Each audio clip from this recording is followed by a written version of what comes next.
Oke, baik. Bapak Ibu, Assalamualaikum warahmatullahi wabarakatuh. Waalaikumsalam warahmatullahi wabarakatuh. Waalaikumsalam. Selamat malam Bapak Ibu semua. Malam, Bu. Saya ucapkan apresiasi yang luar biasa. Terima kasih untuk Bapak Ibu dari SMA 1 Banjaragung dan dari Bapak Ibu yang berada di dalam komunitas MGMP Fisika Kabupaten Tulang Bawang. Sembari menunggu rekan-rekan lain untuk bergabung, Bapak Ibu, pada kesempatan kali ini izinkan saya menyampaikan apa yang sudah saya dapatkan di program Guru Penggerak untuk modul 1. Bapak Ibu, mungkin sudah ada yang bergabung menjadi calon guru penggerak atau mungkin mengikuti berbagai pembelajaran di platform Merdeka Belajar. Maka pada kesempatan kali ini saya akan membagi sedikit ilmu yang saya miliki Bapak Ibu. Nanti boleh Bapak Ibu untuk bertanya atau berkomentar terkait apa yang saya sampaikan. Untuk berikutnya Bapak Ibu, saya mohon izin untuk share screen.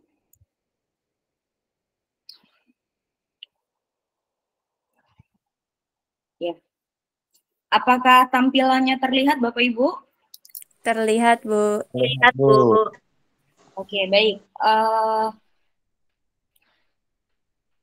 Diseminasi modul 1.4 yaitu terkait dengan budaya positif.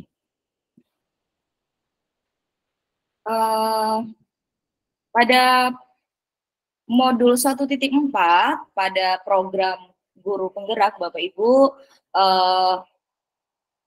mengadopsi pemikiran yang digawangi oleh Bapak Pendidikan Indonesia yaitu Ki Hajar Dewantara. Menurut KHD, pendidikan adalah menuntun segala kodrat yang ada pada anak-anak agar mereka dapat mencapai keselamatan dan kebahagiaan yang setinggi-tingginya baik sebagai manusia maupun sebagai anggota masyarakat. Oleh sebab itu, pendidikan itu hanya dapat menuntun tumbuh atau hidupnya kekuatan kodrat yang ada pada anak agar dapat memperbaiki lakunya, bukan dasarnya, dan tumbuh kekuatan kodrat anak-anak. Ini Bapak Ibu analisisnya biasanya kita sering mendapat analogi bahwa layaknya kita seorang petani gitu Bapak Ibu. Kita tidak bisa sebagai seorang guru membuat padi misalkan itu menjadi baik sesuai dengan keinginan kita. Yang bisa kita lakukan adalah kita hanya bisa mengolah lahannya, memberi pupuk yang baik, pengairan yang baik. Masalah hasilnya kita tidak bisa menentukan bagaimana gitu ya. Maka layaknya guru kita pun sama, kita hanya menuntun kepada siswa kita gitu kan. Ini pun saya juga berproses Bapak Ibu gitu kan ya, bahwa dengan anak didik kita termasuk anak kita sendiri gitu ya. Kalau Bapak Ibu yang belum punya anak mungkin nanti akan punya anak gitu ya, kebetulan saya sudah punya anak, tidak bisa menginginkan anak sesuai dengan keinginan kita hanya bisa mengarahkan. Bapak Ibu, terkait dengan budaya positif di sekolah, apa itu dengan budaya positif? Yaitu budaya yang ada di sekolah atau bisa diilustrasikan sebagai nilai atau kebiasaan di sekolah yang berpihak pada murid agar mereka dapat berkembang menjadi pribadi yang kritis, penuh hormat dan bertanggung jawab sesuai dengan profil pelajar atau profil belajar Pancasila. Bapak Ibu nanti akan saya sampaikan terkait dengan konsep utama budaya positif, yaitu yang pertama terkait dengan perubahan paradigma belajar disiplin positif. Yang ketiga, kebutuhan dasar manusia, kemudian yang keempat, motivasi perilaku manusia, kemudian yang kelima, restitusi atau posisi kontrol guru, kemudian yang keenam adalah keyakinan kelas, dan yang ketujuh adalah segitiga restitusi. Terkait dengan yang pertama, yaitu perubahan paradigma belajar. Dalam membangun budaya positif, sekolah dapat menyediakan lingkungan yang positif, aman, dan nyaman agar siswa mampu berpikir, bertindak, dan menciptakan dengan merdeka, mandiri, dan bertanggung jawab. Disiplin sangat berkaitan dengan kontrol guru terhadap siswa. Bapak Ibu, mohon dicermati. Ini Bapak Ibu ada suatu fenomena gitu kan ya. Anda dan teman Anda akan melakukan kegiatan cobalah buka. Anda adalah A dan tugas Anda adalah mengepalkan salah satu tangan Anda. Coba Anda bayangkan bahwa Anda menyimpan sesuatu yang sangat berharga dalam kepalan tangan Anda. Anda perlu menjaga benda tersebut sekuat tenaga. Karena begitu pentingnya untuk kehidupan Anda. Bayangkan Bapak Ibu lagi menggenggam sesuatu. Gitu ya. Kemudian tugas B, rekan Anda adalah mencoba dengan segala cara untuk membuka kepalan tangan Anda. Teman Anda B ini boleh membujuk, menghardik, mengintimidasi, memarahi, menggoda, menggelitik, bahkan menawari Anda uang agar Anda bersedia membuka kepalan tangan Anda. Nah, ini Bapak Ibu, saya stop share screen. Menurut Bapak Ibu, monggo silahkan apa kira-kira yang bisa dilakukan gitu kan ya oleh Anda sebagai A. Kira-kira akan membuka tangan atau tidak jika Bapak Ibu sebagai A. Oke, silahkan Bapak Ibu yang berkenan menjawab.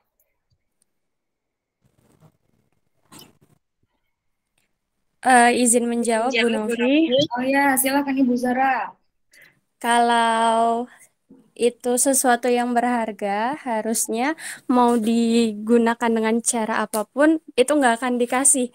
Mau itu digelitik, mau itu diintimidasi, dan sebagainya, harusnya kepalan tangannya nggak dibuka. Seperti itu, Bu. Oke, terima kasih Bu Zara. Bagaimana dengan ibu-ibu? Ibu guru yang lain atau Bapak Badri? Sama Bu, nggak tak buka. Oh, nggak tak buka gitu. Oke, baiklah Bapak Ibu. Nah, di sini Bapak Ibu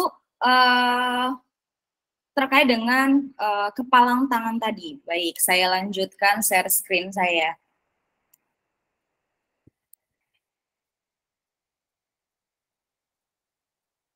Ya.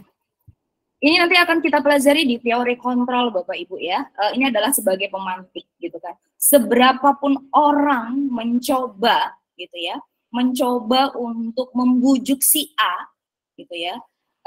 Ini bisa jadi kita, bisa jadi siswa Bapak Ibu, bahwa ketika dia membuka ataupun tidak membuka, keputusan terbesarnya adalah berada pada A. Kalau A itu kita, berarti keputusan terbesarnya adalah kita sendiri.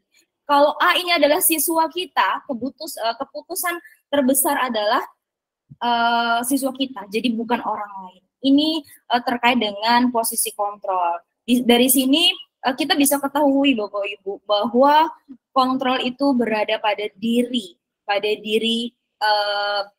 sendiri, bukan orang lain. Seberapapun orang itu membujuknya, atau bahkan diberi iming-iming penghargaan berupa hadiah atau uang, gitu kan. Andai pun dia membuka, berarti keinginannya adalah tetap dari dalam. Itu yang nanti bisa kita terapkan terhadap siswa kita. Bagaimanapun kita memotivasi anak-anak kita, bagaimanapun kita menghardik anak-anak kita, ketika mereka tidak mau membuka genggaman tangan mereka, ya tetap nggak mau Bapak Ibu, gitu kan. Bagaimana mereka akan berubah, gitu kan, kalau mereka tidak punya motivasi dari dalam dirinya, gitu ya Bapak Ibu. Nah, ini Bapak Ibu terkait dengan perubahan paradigma belajar, nanti akan membahas terkait dengan teori kontrol atau ilusi kontrol oleh Dr. William Glasser. Di sini sebuah ilusi bahwa guru mengontrol murid. Kita sebagai guru Bapak Ibu, posisinya kita sebagai guru terkadang merasa berperan penuh. Kitalah yang mengontrol murid seutuhnya. Itu yang perlu kita benahi bersama Bapak Ibu gitu tadi ya.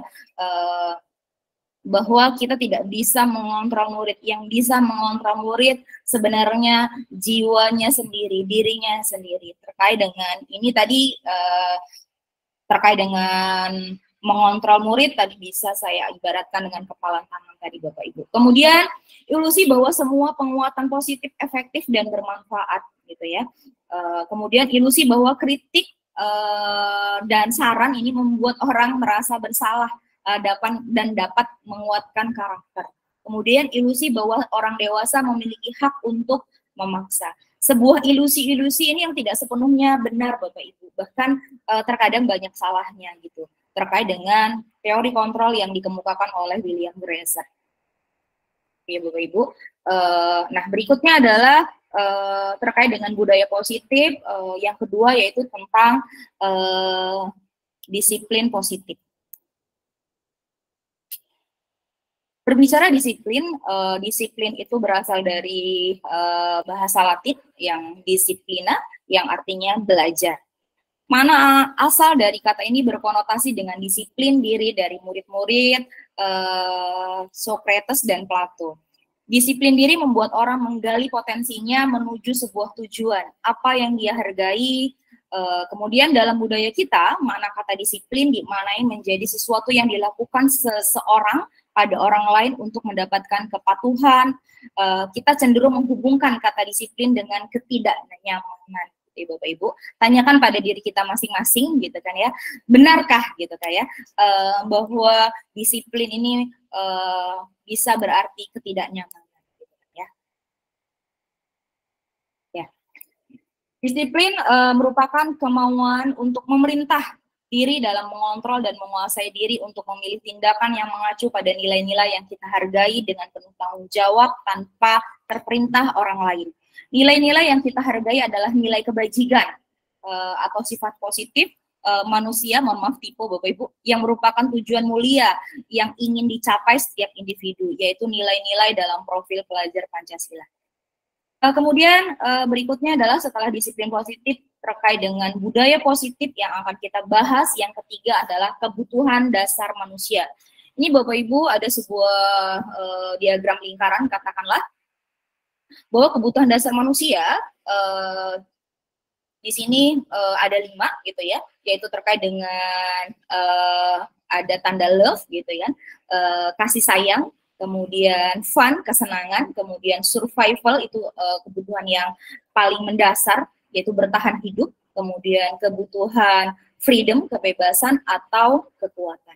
Ini Bapak Ibu terkait dengan kebutuhan dasar manusia. Nah, ini Bapak Ibu terkait dengan kebutuhan dasar manusia, beberapa yang sering kita temui di sekolah ini Bapak Ibu. Ini saya ambil contoh terkait dengan bisa dibaca Bapak Ibu sambil, mohon maaf saya untuk mendengarkan azan sebentar Bapak Ibu, sambil Bapak Ibu baca.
Oke, Bapak Ibu, alhamdulillah azannya sudah selesai.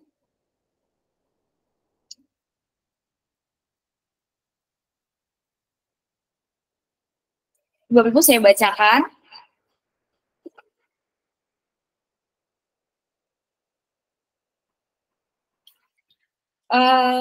Pak Huri adalah guru wali kelas 3A di SD Merdeka. Sedang bingung menghadapi ulah salah satu murid di kelasnya, yaitu Dika. Beberapa anak di kelas 3A telah datang pada Pak Huri dan mengeluhkan Dika yang seringkali meminta bekal makan siang mereka dengan paksa. Jika Anda menghadapi situasi seperti Pak Huri, apa yang akan Anda lakukan? Menurut Anda, kira-kira alasan Dika melakukan hal itu? Ini Bapak Ibu, kalau di SD, kalau mungkin ini di SMA pasti lebih kompleks gitu ya.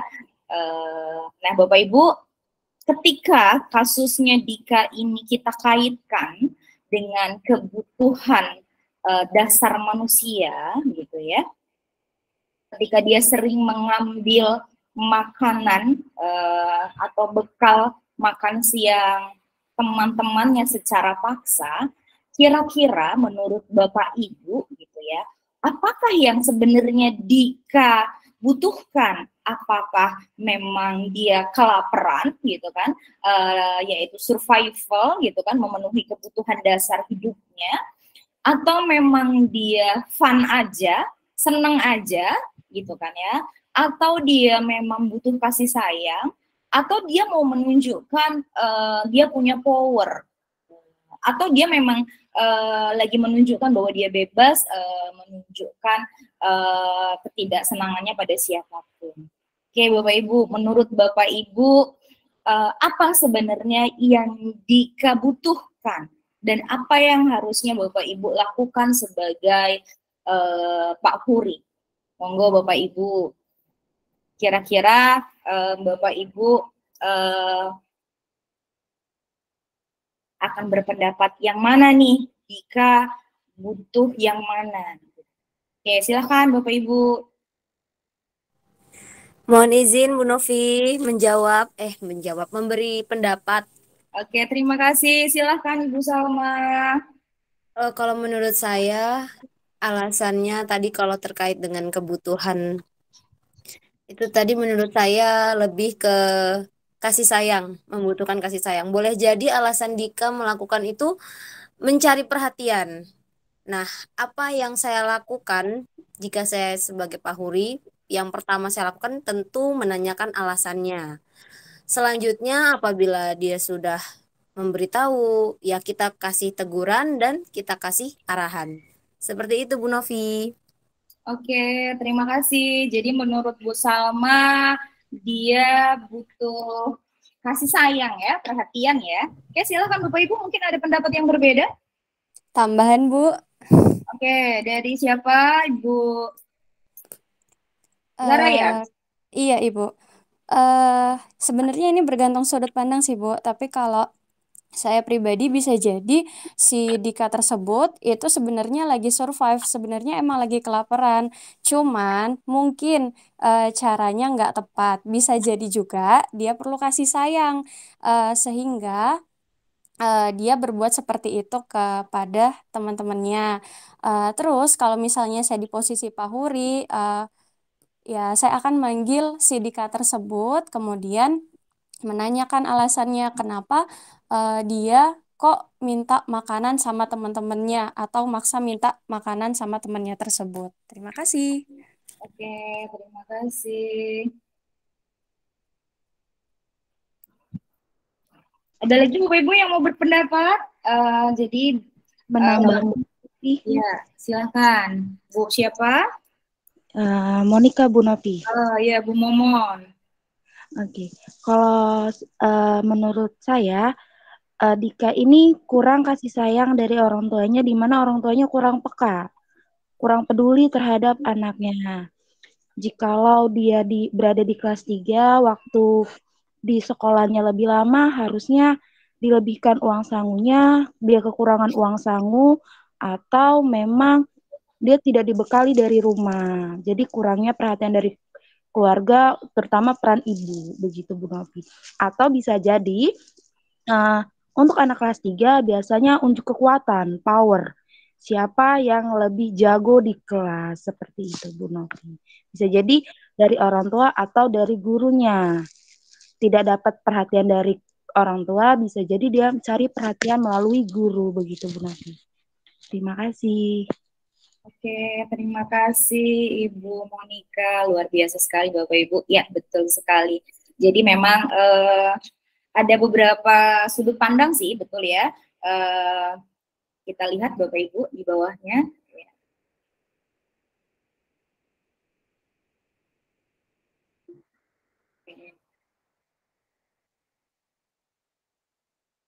Ini Bapak Ibu. Ya. Jadi untuk analisis yang pertama gitu ya, dalam konteks disiplin positif, Pak Huri sebaiknya mencari tahu alasan Dika melakukan tindakan tersebut agar tahu kebutuhan mana yang sedang berusaha dipenuhi oleh Dika. Saya yakin Bapak Ibu juga melakukan hal yang sama ya Bapak Ibu, mencari tahu dulu gitu kan ya. Apakah kemungkinan yang pertama memang Dika tadi itu kelaparan gitu ya, benar kata Bu Monica gitu kan ya. Apakah memang dia setiap saat kelaparan karena memang uang sangunya sedikit, atau memang bekalnya memang sedikit, atau bahkan memang tidak membawa bekal gitu ya. Berarti emang dia benar-benar lapar, sehingga di sini dikatakan bahwa analisisnya Dika lapar dan orang tuanya tidak membawakan bekal makan siang gitu kan ya, bisa jadi membawakan tetapi tidak cukup. Ketika memang berarti Dika memang dia kebutuhannya adalah survival. Kemudian kemungkinan yang kedua gitu ya, teman Dika jadi perhatikan Dika gitu kan. Sorry, ini saya salah nulis Bapak Ibu. Jadi di sini tadi yang dikatakan bahwa bisa jadi juga gitu ya, dia kurang kasih sayang gitu kan, sehingga ini yang sering kita dapati di sekolah ya Bapak Ibu gitu ya, dia kurang perhatian, kurang kasih sayang gitu, sehingga dia carmuk ya, cari muka, cari-cari perhatian di depan teman-temannya, di depan guru-gurunya gitu kan, atau selain itu dia ingin menunjukkan bahwa dia itu jagoan nih Bapak Ibu ya. Yang ketiga, dia merasa hebat gitu karena temannya jadi takut dan menurut dengan keinginannya. Dan ini juga kasusnya banyak terjadi baik di tingkat jenjang SMP ataupun jenjang SMA. Gitu. Jadi nggak jauh beda ternyata ya Bapak Ibu. Kemudian atau berikutnya adalah tentang freedom. Dika merasa bosan dengan bekal yang dibawakan orang tuanya karena selalu bekal yang sama, sehingga dia ya bereksplorasi ya Bapak Ibu ya, mencari hal yang berbeda gitu kan ya. Kemudian kemungkinan yang kelima gitu ya, bisa jadi ya fun aja ya. Ya senang aja kalau ngusilin teman-temannya ya Bapak Ibu. Ya. Nah, terkait dengan motivasi perilaku manusia berikutnya Bapak Ibu, terkait dengan motivasi, di sini ada dua macam, yaitu motivasi ekstrinsik berasal dari luar, kemudian ada motivasi intrinsik, yaitu dari dalam, Bapak Ibu. Terkait bagaimana kita di sekolah gitu ya, berbicara hukuman, kemudian penghargaan gitu ya, ini timbul dari motivasi ekstrinsik. Nah, ini menjadi beberapa perdebatan Bapak Ibu, terutama untuk di tingkat SD misalkan, atau di tingkat TK atau PAUD. Bagaimana ketika puasa nanti dapat bintang, kemudian kalau sholat duha itu nanti diberi bintang. Ini kasusnya pada anak saya sendiri nih misalkan gitu, atau di beberapa sekolah gitu ya. Orang tua juga mengajarkan bahwa ayo puasa, nanti kalau puasanya full gitu kan ya, dibelikan apa gitu ya. Jadi ini adalah motivasinya motivasi ekstrinsik Bapak Ibu ya, kita sebagai guru. Baikkah motivasi ekstrinsik ini kita terapkan dalam pendidikan, apalagi untuk jangka panjang gitu ya. Nah berikutnya ada, kalau motivasi ekstrinsik berarti ada motivasi intrinsik, yaitu menjadi orang yang memang menghargai diri sendiri dengan nilai-nilai yang mereka percaya. Bapak Ibu, saya ada suatu pertanyaan terkait dengan keseharian kita di sekolah, Bapak Ibu. Terkait dengan keseharian kita di sekolah. Ketika kita di sekolah berusaha menjalankan disiplin, tidak terlambat, kira-kira motivasinya apa menurut Bapak Ibu? Apakah memang ingin tidak mendapat teguran dari kepala sekolah? Yang pertama. Yang kedua, memang ingin dipuji, dipuji orang lain secara tidak langsung. Iya, oh iya, kalau Pak Bejo mah bagus kinerjanya dan seterusnya gitu kan ya. Nggak usah dikasih penghargaan tidak apa-apa gitu kan ya, tetapi ingin dipandang baik. Atau ada alasan lain, Bapak Ibu? Ayo, saya mau pendapatnya bagaimana dimulai dari diri kita sendiri pada saat hal kita datang ke sekolah dengan tidak terlambat. Hal apa, motivasi apa yang ada dari dalam diri kita? Oke, Bapak Ibu, adakah yang bersedia menyampaikan pendapatnya? Selamat malam, Bu Novi, izin memberi pendapat. Masya Allah. Selamat malam Ibu Winda, silahkan. Kalau saya pribadi, itu motivasi berangkat pagi itu supaya sampai di sekolah itu nggak terlalu keburu-buru, gitu. Jadi kalau berangkat pagi itu di jalan bisa santai, terus sampai sekolah tuh bisa istirahat dulu, baca-baca buku sebentar. Terus yang kedua itu supaya tidak malu dilihat siswa kalau datang terlambat.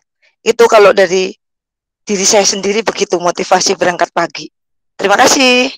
Terima kasih Bu Winda, tidak malu, tidak tergesa-gesa, masih sempat napas lah ya. Oke, ada lagi Bapak Ibu selain Ibu Winda yang berbeda mungkin?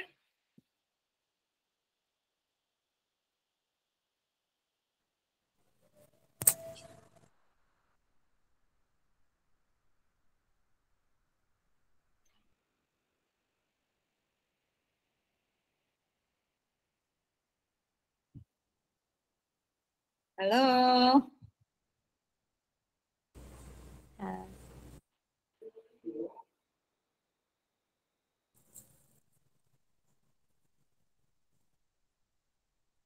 Sebentar Bapak Ibu.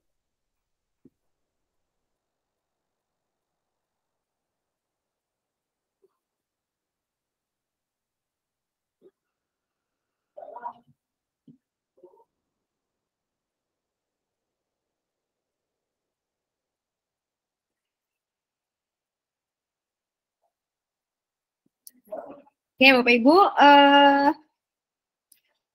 ada lagi yang mau berpendapat ataukah sama dengan Bu Winda mungkin ya?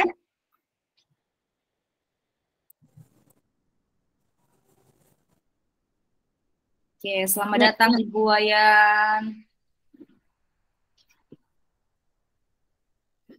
Selamat datang Ibu Eka, selamat bergabung. Ya.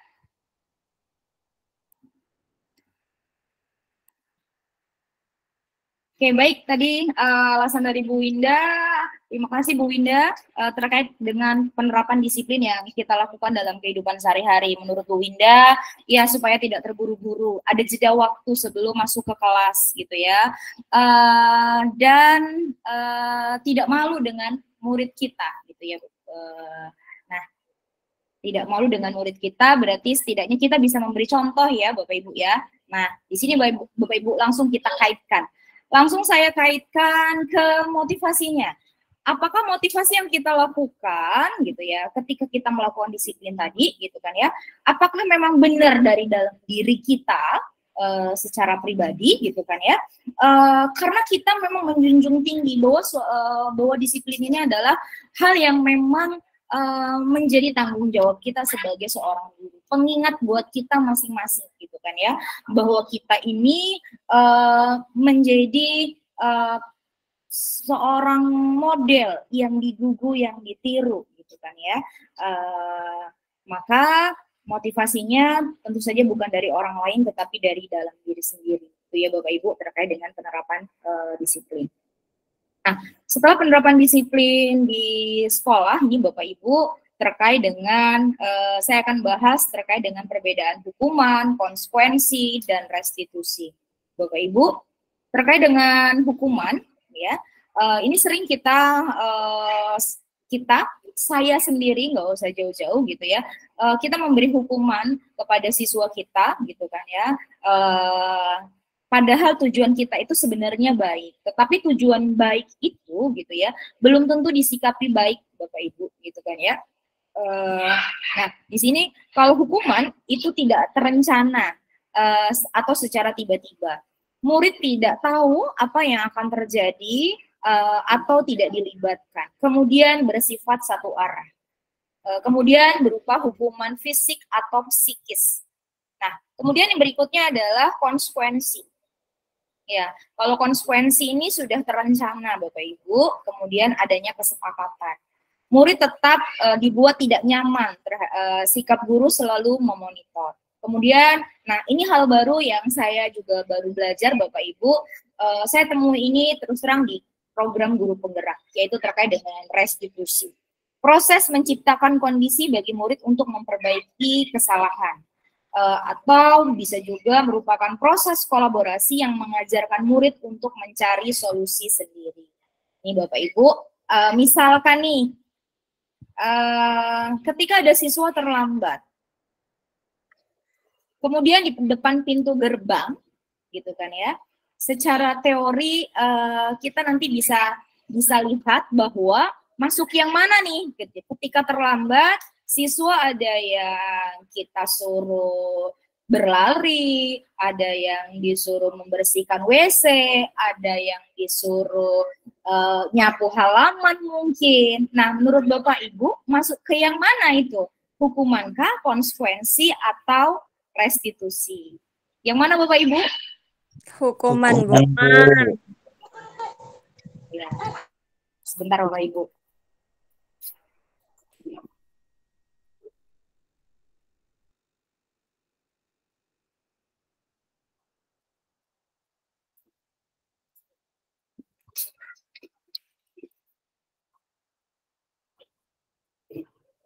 Oke, ya hukuman ya Bapak Ibu. Kalau misalkan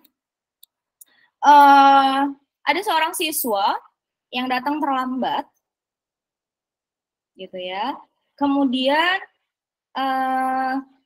terburu-buru, gitu ya, terburu-buru ternyata memakai sepatu yang tidak sesuai dengan aturan sekolah. Sebelumnya sudah ada aturan bahwa ketika tidak memakai sepatu yang sesuai dengan peraturan sekolah, misalkan sekolah menetapkan warna hitam, gitu kan ya, hitam tanpa ada kombinasi apapun, maka ketika ke sekolah memakai sepatu tidak berwarna hitam, sudah ada peraturan bahwa selama 1 hari penuh maka sepatunya untuk sementara tidak boleh digunakan atau ditinggalkan di kantor. Nah, siswa ini datang dengan tergopoh-gopoh pengen sekolah gitu ya, menjelang masih waktu yang dibolehkan, artinya masih terlambat dalam selang waktu yang memungkinkan 5-10 menit gitu ya Bapak Ibu. Tapi yang menjadi titik tekannya adalah sepatunya. Ketika kita sebagai guru, itu kira-kira sepatunya disuruh melepas, itu Bapak Ibu, kita meminta dilepas atau kita tanyakan, menurut Bapak Ibu itu yang mana? Hukuman, konsekuensi, atau restitusi? Konsekuensi. Konsekuensi, Bu. Alhamdulillah. Oke, jadi itu Bapak Ibu ya. Mengingatkan, mungkin Bapak Ibu pasti sudah lebih paham ya terkait ini, gitu kan ya. Bagaimana kita setidaknya mengajak siswa kita secara dewasa untuk kita sebagai guru menghindari seminimal mungkin untuk menghukum. Setidaknya konsekuensi, walaupun konsekuensi ini pun sebenarnya belum tentu meninggalkan efek jera kepada siswa, tetapi setidaknya kita bisa lebih lebih mengontrol diri, mengontrol diri tetapi tidak sepenuhnya sebagai pengontrol bagi siswa. Kejadian viral yang memang selalu tidak berpihak kepada guru Bapak Ibu ya, gitu ya. Mungkin Bapak Ibu pasti juga sudah tahu terkait dengan seorang guru yang dipidana gara-gara mengingatkan sholat Bapak Ibu ya. Sangat miris kondisi pendidikan di Indonesia ya, untuk saat ini dan kejadian-kejadian sebelumnya. Maka kita hindari sebagai seorang guru untuk menghukum gitu ya. Setidaknya kita cukup mengingatkan ketika memang ada konsekuensi. Nah, berikutnya Bapak Ibu adalah restitusi. Nah, ini yang sebenarnya yang harusnya kita lakukan sebagai seorang pendidik gitu ya Bapak Ibu. Nanti di bawahnya kita akan ada pelajari terkait dengan restitusi. Ya, Bapak Ibu, terkait dengan keyakinan kelas gitu ya. Mungkin sebenarnya keyakinan kelas ini tidak hanya kita dapati di kurikulum Merdeka. Cuman istilah ini menjadi viral, menjadi booming ketika berada di kurikulum Merdeka. Dalam rangka apa sih Bapak Ibu gitu ya? Nah, sebelum kita masuk ke keyakinan kelas gitu ya, ada baiknya gitu ya. Kita lihat pertanyaan pemantik ini. Mengapa keyakinan kelas? Kok bukan peraturan kelas? Ya, Bapak Ibu, adakah yang berkenan menjawab mengapa bukan peraturan tetapi seharusnya adalah keyakinan kelas? Ya. Adakah yang berkenan untuk memberikan pendapatnya, Bapak Ibu? Mohon izin Bu Novi, izin memberikan pendapat. Iya, terima kasih. Silahkan Ibu, siapa suaranya ya? Ibu Salma. Oke, iya. Menurut saya, mengapa keyakinan kelas dan bukan peraturan kelas? Peraturan itu sifatnya lebih kepada memaksa. Sedangkan kalau keyakinan kelas itu keyakinan itu timbul dari diri kita sendiri. Seperti itu sederhananya. Terima kasih Bu Novi. Terima kasih Ibu Salma. Adakah yang lain yang ingin berpendapat Bapak Ibu? Kalau kata Bu Salma, kalau keyakinan itu apa tadi Bu Salma?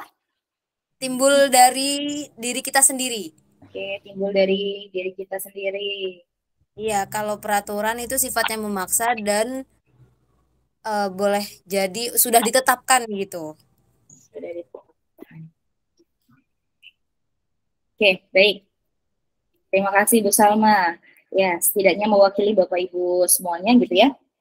Ya, sepakat dan setuju sekali Bu Salma. Ini yang menjadi pemahaman bersama. Mungkin kalau ini di bangku kuliah, Bapak Ibu itu tidak jauh-jauh sebenarnya dari kontrak belajar, gitu ya. Nah, tetapi kontrak itu juga sebenarnya itu dari dosen. Maka kita perbaiki bahwa kontrak belajar bersama siswa setidaknya merupakan hasil kesepakatan, gitu ya. Kesepakatan bersama yang pada akhirnya menjadi suatu keyakinan. Ya, jadi yang namanya yakin berarti sesuatu yang diyakini, kesadaran dari dalam diri gitu ya. Karena kalau peraturan ini Bapak Ibu lebih bersifat memaksa gitu ya. Nah, ini Bapak Ibu terkait dengan keyakinan kelas. Ya, bersifat abstrak, kemudian pernyataannya universal, kemudian dibuat dalam pernyataan kalimat positif, simple agar mudah dipahami.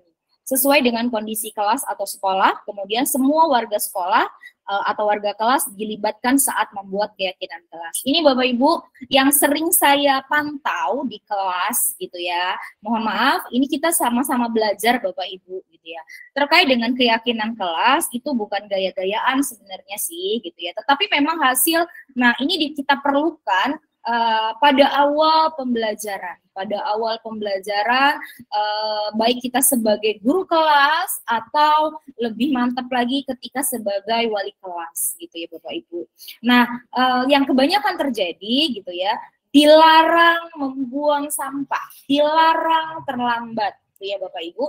perlu kita benahi bersama bahwa keyakinan kelas itu kata kuncinya salah satunya adalah dibuat dalam kalimat positif, sehingga sebaiknya jadi kata-kata tidaknya atau kata-kata dilarangnya itu dihilangkan gitu ya. Masuk kelas atau masuk ke sekolah tepat waktu gitu ya, untuk menggantikan dilarang terlambat. Dilarang membuang sampah sembarangan. Mungkin bisa kita ganti dengan menjaga kebersihan kelas secara bersama-sama gitu kan ya. Dan masih banyak yang lainnya Bapak Ibu. Saya sebagai saya sebagai penyampai gitu kan informasi, mengingatkan untuk saya sendiri dan kita semua bahwa keyakinan kelas ini sesuai dengan kondisi kelas masing-masing. Sekali lagi yang nampak sekali di depan mata adalah kalimatnya berupa kalimat positif atau bukan kalimat larangan, itu Bapak Ibu ya. Nah, ini Bapak Ibu terkait dengan restitusi gitu ya. Restitusi ini nanti yang lebih dikenal dengan segitiga restitusi. Karena segitiga restitusi, maka bentuknya nanti segitiga ini Bapak Ibu. Ya. Terkait dengan segitiga restitusi, gitu ya. Apa itu sebenarnya segitiga restitusi Bapak Ibu? Yaitu proses dialog antara guru dan murid untuk memperbaiki kesalahan, sehingga menghasilkan murid yang memiliki karakter lebih kuat, seperti murid memiliki tujuan, disiplin positif, dan memulihkan dirinya setelah berbuat salah, gitu ya. Langkah-langkahnya itu yang pertama adalah menstabilkan identitas. Ini Bapak Ibu, misalkan ada contoh Bapak Ibu, gitu kan ya. Ketika ada siswa kita yang kebanyakan, mungkin ada seorang, ini satu contoh yang sering terjadi. Ada siswa cerdas, gitu ya, memiliki kemampuan yang lebih di antara temannya, gitu ya. Kemudian dibully gitu Bapak Ibu. Kemudian dibully di kelas karena nggak ngasih contekan gitu ya. Biasanya begitu, dijulitin bahasanya anak sekarang gitu ya. Dijulitin, kemudian dia nangis atau bahkan justru marah-marah gitu kan ya terhadap rekan-rekannya gitu kan. Marah-marah atau dia bahkan mengurung diri, merasa terkucilkan. Ini Bapak Ibu. Nah, bagaimana kita menyelesaikan siswa tersebut gitu ya. Kita panggil gitu kan, kita ajak bicara. Yang pertama menstabilkan identitasnya. Kalau dia marah-marah kita tanya gitu ya, kenapa, nanti dia akan cerita. Kemudian kita tidak menjudge gitu ya Bapak Ibu, kita tidak memposisikan mereka kamu sih begini, enggak, tetapi kita memposisikan seperti anak tersebut ya gitu ya. Kalau saya di posisi kamu gitu kan ya, mungkin saya akan melakukan hal yang sama gitu ya. Yang kamu lakukan ya wajar sih gitu ya. Seperti itu Bapak Ibu. Jadi kita menstabilkan, kita ngademin dulu Bapak Ibu gitu ya. Berbuat yang kamu lakukan itu ya nggak apa-apa sebagai bentuk pembelaan diri. Apakah dia dibully atau dia merasakan melakukan perlawanan gitu. Nah, langkah berikutnya adalah ya validasi tindakan yang salah. Kenapa kamu ngata-ngatain teman kamu, atau justru dia diem, murung, dan seterusnya. Gitu. Kamu pasti punya alasan, kenapa kamu tadi berbicara begitu. Kamu pasti punya alasan, gitu ya. Kenapa kamu melakukan hal itu, atau kenapa kamu murung, dan seterusnya.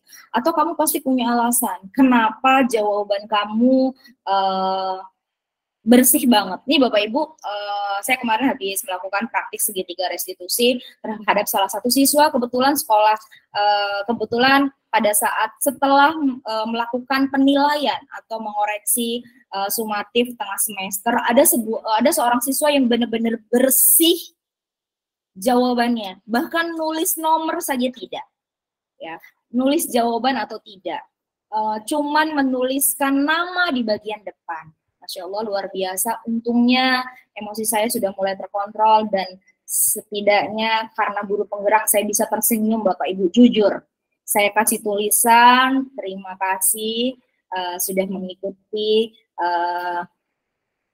sumatif tengah semester dan berbuat jujur. Gitu kan. Karena saya panggil, daripada saya nyontek teman Bu, daripada saya dan seterusnya, jujur. Oke, maka saya katakan tadi ya untuk yang pertama, ya kita hargai gitu ya. Berikutnya, gitu ya, kamu patut bangga karena kamu jujur gitu ya, sehingga kertasnya rapih, tidak ada tulisan apapun gitu ya. Kamu pasti punya alasan, yaitu tadi ya, Bapak Ibu, langkah kedua segitiga restitusi. Atau terhadap siswa yang terlambat gitu ya. Memang berat untuk melakukan tahapan ini Bapak Ibu. Harapan saya guru BK-nya bisa datang nih Bapak Ibu di forum ini gitu ya.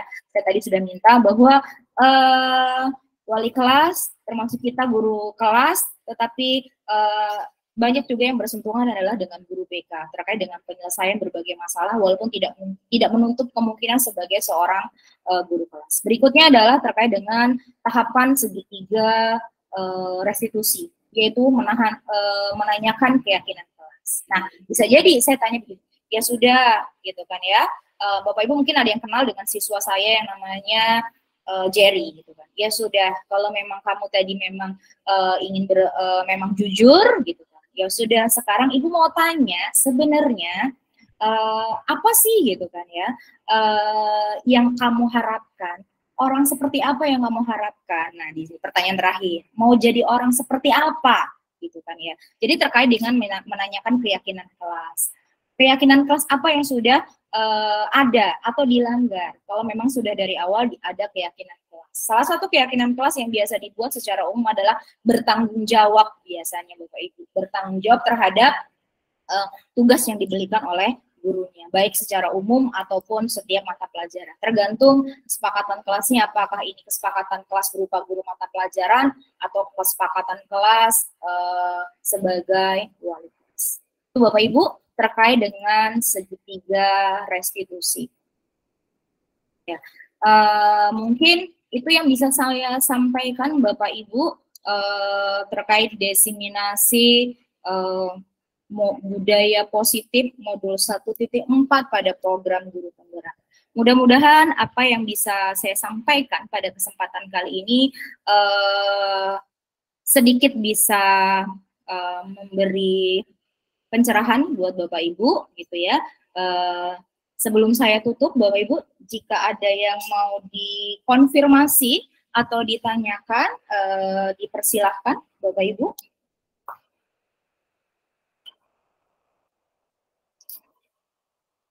Cukup Bapak Ibu? Cukup Bu Novi.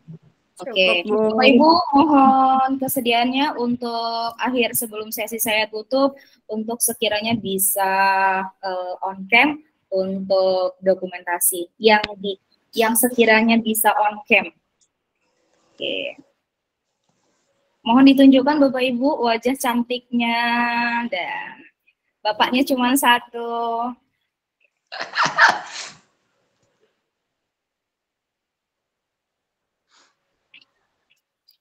Oke, saya sudah capture Bapak Ibu. Terima kasih untuk kesediaannya. Saya ucapkan apresiasi yang setinggi-tingginya. Mudah-mudahan Bapak Ibu mendapat balasan yang terbaik dari Allah Subhanahu wa taala dan bisa di program bergerak di lain waktu. Ya Rabbal Alamin. Oke, Bapak Ibu, silahkan boleh untuk undur diri untuk melanjutkan aktivitas atau untuk beristirahat. Untuk besok kembali beristirahat, melanjutkan aktivitas. Sangat bermanfaat. Okay. Terima kasih Bu Novi. Terima kasih Bu. Terima kasih Bu. Sayang, terima kasih semua Bapak Ibu. Sama-sama Ibu.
Oke, silakan masuk.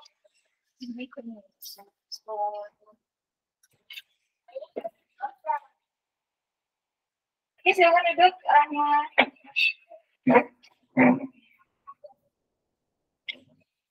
Pelajaran siapa, Rahmat? Pelajaran Madaka. Udah izin ya sama Madaka ya? Ya, terima kasih. Jadi ini Ibu mau sedikit berbicara habis ngoreksi sumatif tengah semester. Kalau dulu PTS ya, penilaian tengah semester. Ini Ibu melihat proses kamu di dalam pembelajaran, termasuk siswa yang baik sih, gitu ya, aktif, kemudian bisa juga mengikuti dengan baik. Kok tapi hasilnya kurang pas kan ya, gitu, Rahma. Ini gimana? Coba diceritakan. Mungkin kemarin kan sudah belajar maksimal sih, tapi mungkin kurang maksimal. Jadi, gitu. Berapa lama memang belajarnya ada maksimal itu, Rahma? Maksimalnya itu ya kurang lebih ada di rumah gitu, belajar paginya belajar. Ya, nggak apa-apa sih, tapi disyukuri ya, karena ya Ibu juga pernah sih dulu sebagai siswa itu mendapatkan nilai yang kurang memuaskan kalau teman-temannya mungkin sudah baik, padahal sudah diupayakan belajar gitu ya, berarti kurang optimal ya, Rahma ya. Dan kamu juga bukan satu-satunya sih sebenarnya mendapatkan nilai kurang baik. Masih banyak yang lebih buruk sebenarnya. Tetapi kalau mau dicari yang lebih baik, ya banyak juga. Harusnya Rahma bisa sih gitu ya, menjadi seperti beberapa rekan yang memang Ibu anggap baik gitu, seperti tadi yang Ibu bilang di keseharian kamu baik gitu ya, bisa mengikuti proses pembelajaran, tapi mungkin karena sesuatu dan lain hal ya, gitu ya, kurang optimal, kemudian fokus kali ya, Rahma ya. Nah, menurut Rahma, dengan keadaan hasil yang kurang bagus, adakah cara yang lakukan supaya nanti belajar lebih senang gitu. Depannya tidak hanya untuk menjadi sekolah saja, tapi juga di ruangan soalnya di belajar lebih banyak soal. Apa fisika aja atau pelajaran lain juga? Ini kan untuk pelajaran lain, tapi harusnya harus dulu.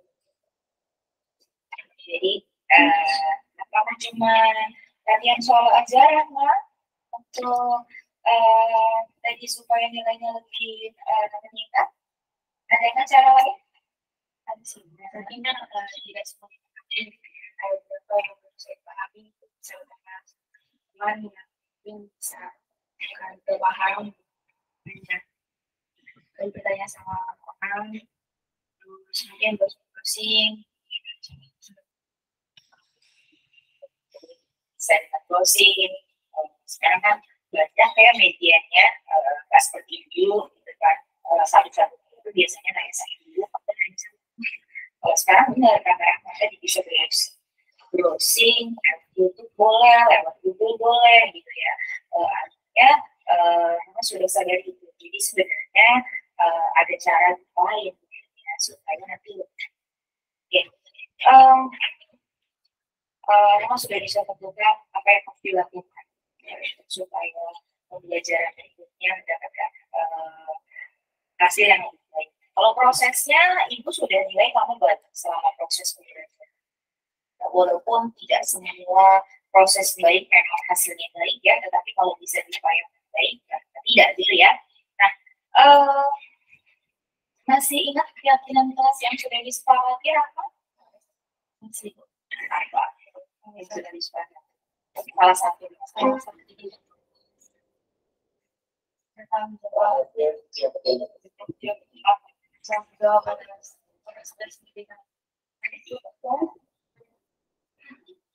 ketika menjadi orang yang Coba harapannya harapannya apa? Jadi harapannya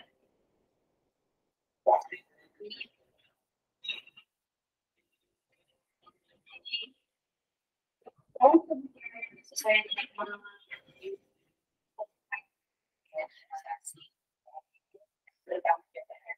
gas, jadi penuh kesadaran untuk mengerjakan tugas-tugasnya, termasuk mengupayakan pembelajaran baik di rumah, tadi belajar tidak hanya dari guru, tetapi dari teman dan dari media lainnya juga atau Google ya. Oke, mudah-mudahan di berikutnya Rama nggak cuma pelajaran fisika itu disampaikan tadi ya. Mau jadi orang yang seperti apa Rama berikutnya?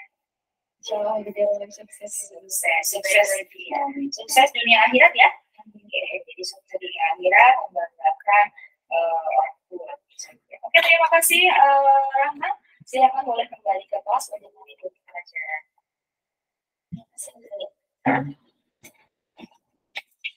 Tapi katanya disuruh punya.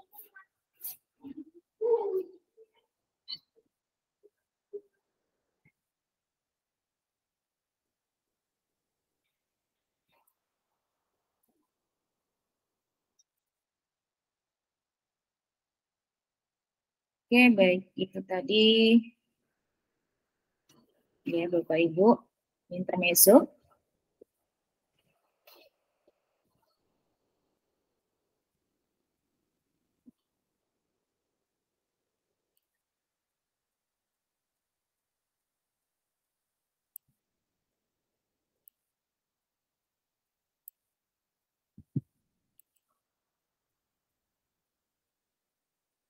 Oke, baik Bapak Ibu sekalian.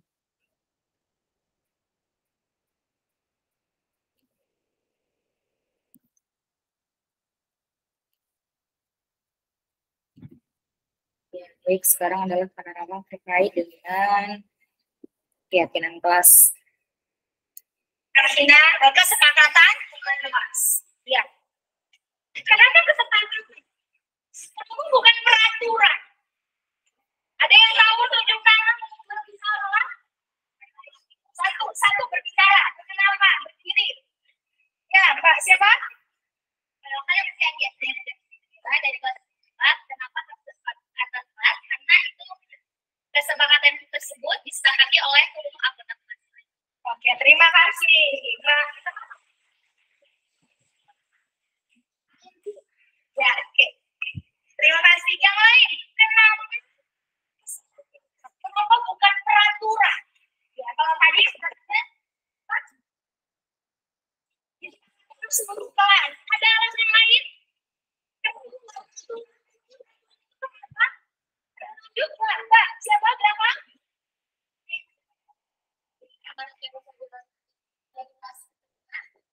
Dibuat kesepakatan peraturan juga bersama mau tidak dilakukan atau disepakati secara bersama-sama. Jadi dibuatlah kesepakatan kelas. Oke, terima kasih Mbak. Meja 10.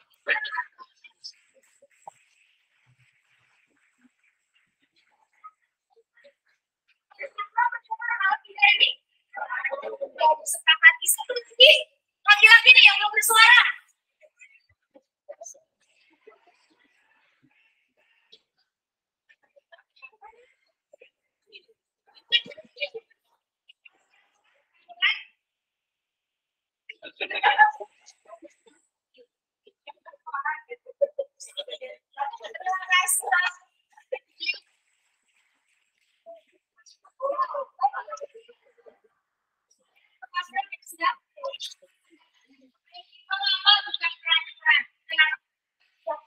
Namanya keyakinan berarti sesuatu dan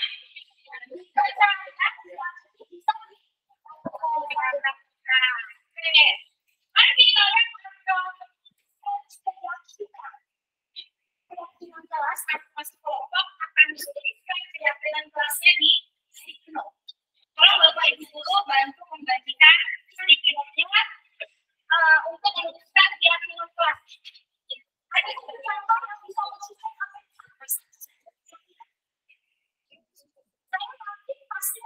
pasti bisa. Keyakinan Mbak, jadi kalau membuat tantangan sama kawan adalah yakin diri.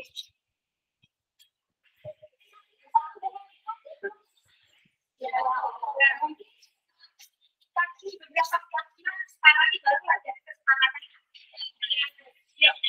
Ada satu contoh melakukan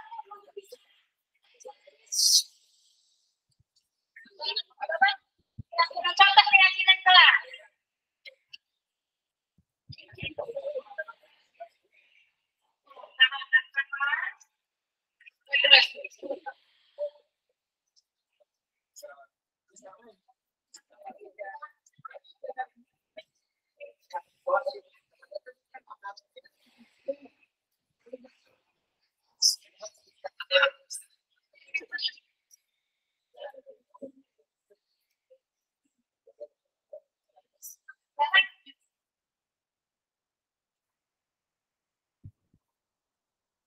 Oke, Mbak Rini, terima kasih sudah hadir dan menyaksikan video video terkait dengan keyakinan kelas kemarin waktu P5, Mbak Rini.